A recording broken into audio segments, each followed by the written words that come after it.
پاکستان کے صفحہ اول کے اخبار ڈان نیوز میں شائع ہونے والے ایک مضمون میں معروف لکھاری زاہد حسین نے پاکستان کے سیاسی منظرنامے پر بات کی ہے۔ پارلیمنٹ کے ذریعے ایک متنازع آئینی ترمیم منظور کروانے کے ایک ہفتے بعد ہی یہ اطلاعات سامنے آ رہی ہیں کہ حکمراں اتحاد آئین کو مسخ کرنے کے ایک اور منصوبے پر غور کر رہا ہے۔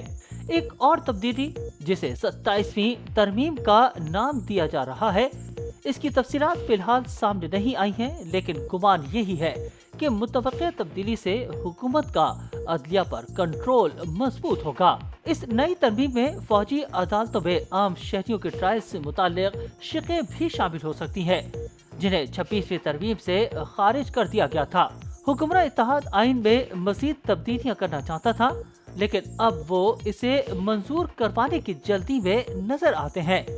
اس اجرت کے پیچھے سب سے بڑی وجہ یہی لگتی ہے کہ 26ویں ترمیم منظور کروانے کے باوجود حکومت عدالت عظمیٰ کا مکمل طور پر کنٹرول حاصل نہیں کر سکی ہے۔ اسی دوران حکمراں اتحاد سپریم کورٹ میں ججز کی تعداد بڑھا کر 23 ججز کرنے کا نیا قانون لانے کی منصوبہ بندی کر رہا ہے۔ اس مقصد کا محرک واضح ہے۔ اس مرحلے پر 6 ججز کے اضافے کا مطلب یہ نہیں کہ زیر التوا مقدمات کا بوجھ کم ہو، جیسا کہ حکومت دعویٰ کر رہی ہے۔ اس کے بجائے لگتا یہ ہے کہ حکومت کو یہ خواہش زیادہ ہے کہ وہ سپریم کورٹ میں اپنے پسندیدہ ججز کا اضافہ کرے۔ یہ سب نئے جوڈیشل کمیشن کے قیام کے بعد زیادہ آسان ہو گیا ہے، جس میں اراکین پارلیمنٹ کا غلبہ ہے۔ نئے ججز کی تقرری کیسے ہوتی ہے، یہ دیکھنا دلچسپ ہوگا۔ اس نئی پیشرفت کا وقت بھی اہم ہے۔ کچھ مبصرین کا خیال ہے کہ یہ عدلیہ کو مکمل طور پر ایگزیکٹو کے ماتحت کرنے کی کوشش ہے۔ یہ ایک خطرناک کھیل ہے جس کے نہ صرف عدالتی نظام پر طویل مدتی اثرات مرتب ہوں گے، بلکہ اس سے جمہوری عمل بھی متاثر ہوگا، جو حکومت کی مختلف شاخوں کے درمیان طاقت کے توازن پر منحصر ہے۔ اگرچہ 26ویں ترمیم نے جسٹس منصور علی شاہ کو چیف جسٹس بننے سے روک دیا ہو، لیکن حکومت کو یہ توقع نہیں کرنی چاہیے کہ نئے چیف جسٹس حکومت کے احکامات پر چلیں گے۔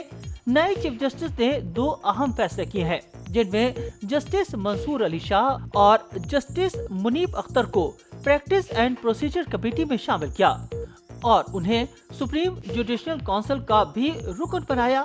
ان کے ان فیصلوں نے شاید عدلیہ کو کنٹرول کرنے کے حکومتی گیم پلان کو سبوتاژ کیا ہے۔ حکمراں اتحاد کے لیے سب سے بڑی پریشانی یہ ہے کہ آیا وہ ایسا آئینی بینچ تشکیل دے پائیں گے جس کی انہیں خواہش ہے۔ حال ہی میں ایک ٹی وی انٹرویو میں مسلم لیگ نون کے سینئر رہنما اور وزیر اعظم کے مشیر رانا ثناء اللہ نے کہا کہ چیف جسٹس کو آئینی بینچ کی سربراہی کرنی چاہیے۔ انہوں نے یہ بھی کہا کہ جسٹس منصور علی شاہ اور جسٹس منیب اختر کو اس بینچ کا حصہ نہیں ہونا چاہیے۔ بعض مبصرین کے نزدیک یہ بیان عدالتی معاملات میں مداخلت کے مترادف ہے۔ بظاہر حکومت کو یہ توقع تھی کہ ان کے اقدام سے 2 ججز سائیڈ لائن ہو جائیں گے، لیکن ایسا نہیں ہوا۔ بہت سے لوگوں کا خیال ہے کہ ایک کھرے جج کے طور پر چیف جسٹس یحییٰ آفریدی اسکرپٹ پر نہیں چلیں گے۔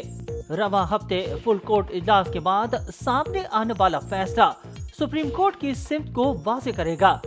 اس وقت تقسیم شدہ عدالت کو متحد کرنا اور انصاف کی فراہمی کے عمل کو بہتر بنانا اولین ترجیحات میں شامل ہیں۔ عدلیہ کی آزادی کو محدود کرنے والے حالیہ حکومتی اقدامات کی وجہ سے نئے چیف جسٹس کے چیلنجز میں اضافہ ہوا ہے۔ اپنے پیشرو کے اعزاز میں تقریر کرتے ہوئے انہوں نے حکومت کی تمام شاخوں کی اہمیت پر زور دیا، جو کہ آئین کی بنیاد ہیں، کیونکہ بہت سے حلقوں کے نزدیک آئین کی بنیاد خطرے میں ہے۔ نئے چیف جسٹس کو ابھی نہ صرف آئین کے دفاع کی ایک طویل جنگ لڑنی ہے، بلکہ ماضی میں کی گئی عدلیہ کی کوتاہیوں کو بھی درست کرنا ہوگا، جنہوں نے ادارے کی ساکھ کو شدید نقصان پہنچایا ہے۔ سابق چیف جسٹس قاضی فائز عیسیٰ کی متنازع میراث کو عوام کی یادداشت سے مٹانا انتہائی مشکل ہوگا۔ بہت سے حلقوں کا خیال ہے کہ ان کے دور میں عدالت عظمیٰ کی ساکھ کو شدید نقصان پہنچا۔